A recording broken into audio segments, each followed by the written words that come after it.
پہلے لیکچر کا جو پہلا مضمون ہے اس کا کیا نام ہے؟ تجوید۔ تجوید۔ تو تجوید کا جو لفظ ہے بنیادی طور پر اس کی تعریف پہلے سن لیں اور پھر ہم لیکچر کا جو موضوع ہے اس کی طرف آتے ہیں۔ تجوید کا لفظ نکلا ہے عربی کے لفظ جوّدا یجوّدو سے۔ کس سے نکلا ہے جی؟ جوّدا اور یجوّدو سے۔ اس کا معنی ہوتا ہے کسی چیز کو خوبصورت بنانا، حسین بنانا یا نکھارنا۔ کیا معنی ہوتا ہے جی؟ خوبصورت بنانا، حسین بنانا یا نکھارنا۔ تو یہ اصطلاح میں اس کی تعریف کیا ہوگی، یہ آپ نے تعریف میرے ساتھ دہرانی ہے۔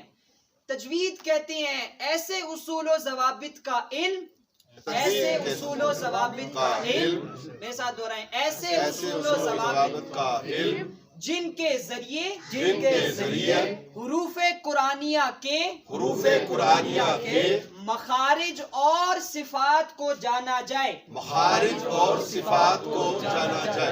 یعنی ایسے اصولوں کا علم، ایسے ضوابط کا علم کہ جن کے ذریعے سے قرآن مجید کے جتنے حروف ہیں، حروف تہجی الف سے لے کر یا تک، ان کے مخارج کو اور صفات کو جانا جائے۔ کس کو جانا جائے جی؟ مخارج اور صفات۔ مخارج کہتے ہیں، یہ لفظ نکلا اخراج سے، یعنی ایگزٹ، جہاں سے لفظ نکلتا ہے اس کو کہتے ہیں مخرج۔ کیا کہتے ہیں جی؟ مخرج۔ یعنی جہاں سے حروف قرآنیہ نے نکلنا ہے وہ اس جگہ اور اس مقام کو جانا جائے، اور صفات کہتے ہیں اس حروف قرآنیہ کو کیسے ادا کرنا ہے، یعنی اس کی حالت کیسے ہوگی، انہیں صفات کہا جاتا ہے۔ تو تجوید ایسے علم کا نام ہے جن کے ذریعے ہم یہ جانتے ہیں کہ قرآن مجید کے جتنے حروف ہیں ان میں جو ان کے مخارج ہیں، جو نکلنے کی جگہ، یعنی میں اس کو آسان اگر کروں کہ کون سے لفظ کو کہاں سے پڑھنا ہے اور کیسے پڑھنا ہے، دہرائیں میرے ساتھ، کون سے لفظ کو کہاں سے پڑھنا ہے اور کیسے پڑھنا ہے، یہ سارا علم کہلاتا ہے علم التجوید۔ کیا کہلاتا ہے؟ علم التجوید۔ اب علم التجوید کی ضرورت و اہمیت کیا ہے؟ دوستان محترم، آج ہم اپنا یہ موضوع لیں گے، علم التجوید کی ضرورت و اہمیت کیا ہے۔ موضوع کیا ہے؟ علم التجوید کی ضرورت و اہمیت، یعنی تجوید سیکھنا کتنا ضروری ہے۔ آپ حیران کن بات آپ آج سنیں گے کہ چونکہ قرآن مجید یہ وہ عظیم کتاب ہے کہ جس کے محض الفاظ کی تلاوت بھی باعث اجر و ثواب ہے، یعنی فقط اس کے الفاظ کی تلاوت کی جائے تو وہ بھی باعث اجر و ثواب ہے، اور قرب خداوندی کا باعث ہے، اللہ کے قرب کا باعث ہے، اور عین عبادت ہے۔ کیا ہے جی؟ عین عبادت۔ قرآن کا پڑھنا کیا ہے؟ عین عبادت۔ اور قرآن مجید سے پختہ وابستگی کے لیے بنیادی طور پر یہ بات لازم ہے کہ اسے صحت لفظی کے ساتھ پڑھنا سیکھا جائے۔ کیسے سیکھا جائے؟ صحت لفظی کے ساتھ پڑھنا سیکھا جائے۔ آئیے آقا اسلام کا فرمان سنتے ہیں اس سے متعلق۔ آقا اسلام نے فرمایا، بے شک اللہ تعالی، اللہ رب العزت، بے شک اللہ رب العزت اس بات کو پسند فرماتا ہے، پھر دہراتا ہوں، بے شک اللہ پاک اس بات کو پسند فرماتا ہے کہ قرآن مجید کو اسی طرح پڑھا جائے جس طرح اس نے اس کو نازل کیا ہے۔ سبحان اللہ۔ یہ اللہ پاک کی پسند ہے، اللہ پاک کی منشا ہے کہ جیسے اس نے اس قرآن کو نازل کیا ہے، جس لب و لہجے میں نازل کیا ہے، جس زبان میں نازل کیا ہے، اسی زبان کے اصول و ضوابط اور قواعد کے ساتھ، اسی لب و لہجے کے ساتھ پڑھا جائے، یہ بات اللہ کو بہت محبوب ہے۔ یہ آقا اسلام کا فرمان۔ اب قرآن مجید کا عربی لغت میں نازل ہونا، قرآن کی سورہ یوسف کی آیت نمبر 2 میں اللہ فرماتا ہے، اِنَّا أَنزَلْنَاهُ قُرْآنًا عَرَبِيًّا لَعَلَّكُمْ تَعْقِلُونَ، کہ بے شک ہم نے اس کتاب کو قرآن کی صورت میں بزبان عربی اتارا تاکہ تم اسے براہ راست سمجھ سکو، تاکہ تم اسے براہ راست سمجھ سکو۔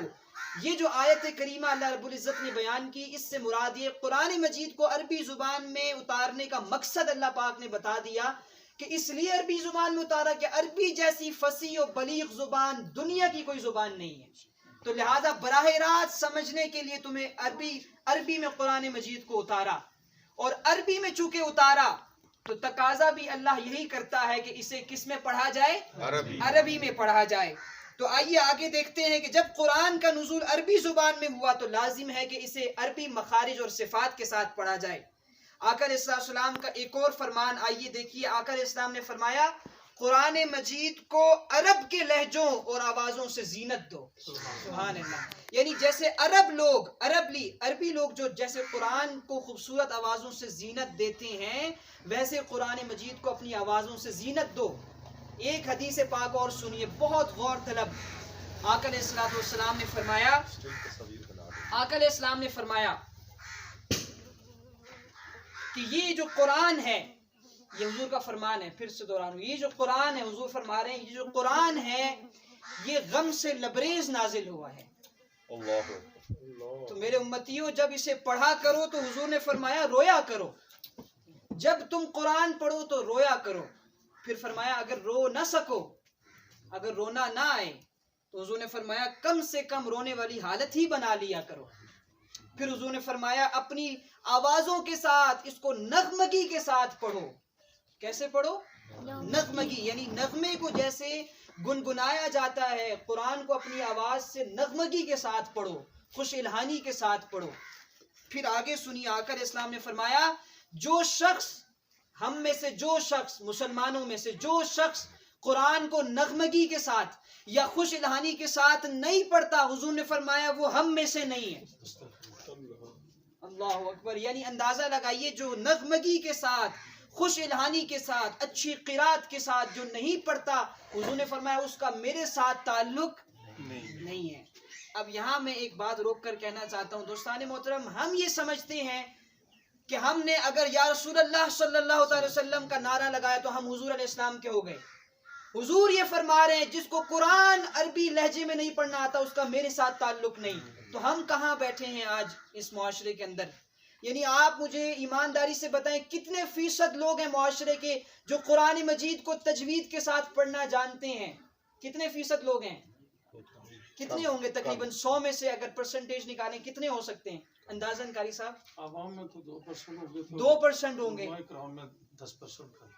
علماء کرام میں 10%. یعنی آپ اندازہ لگائیں کہ معاشرے کا 90 سے زائد فیصد طبقہ قرآن مجید کو پڑھنا نہیں جانتا. جب قرآن کو پڑھنا نہیں جانتا، یہی وجہ ہے دوستان محترم کہ آقا علیہ السلام کی ذات کے ساتھ تعلق کٹ چکا ہے. تعلق کی بنیاد فقط نعرے، میلاد، یہ سب چیزیں تو جائز ہیں، لیکن تعلق کی بنیاد حضور نے جو فرمائی وہ ہے قرآن کے ساتھ تعلق. اگر سرکار دو عالم صلی اللہ تعالیٰ علیہ وسلم کے ساتھ تعلق بنانا چاہتے ہیں تو اس کی جو راستہ ہے وہ ہے قرآن. کیا ہے جی؟ قرآن.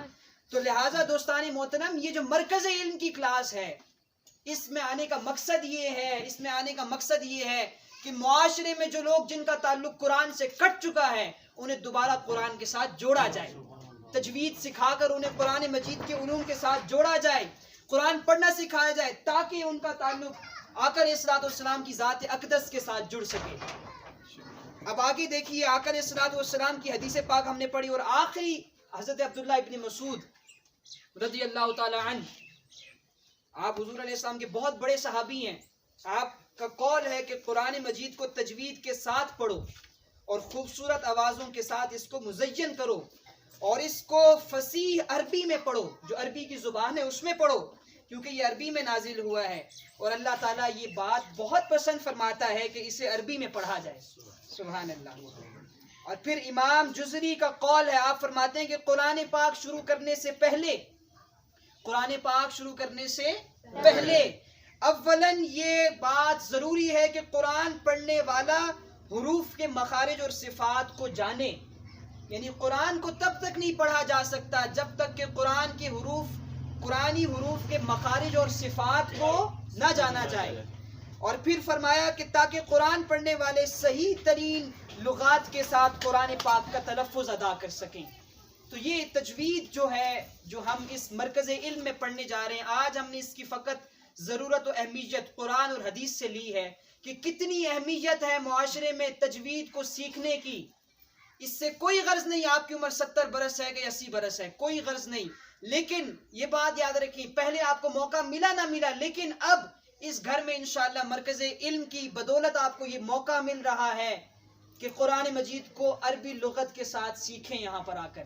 تو لہٰذا اب کوئی اگر تب بھی نہیں سیکھتا، پھر اللہ کے آگے جواب دے ضرور ہوگا کہ ایک جگہ تو تھی جہاں پہ سکھایا جاتا تھا.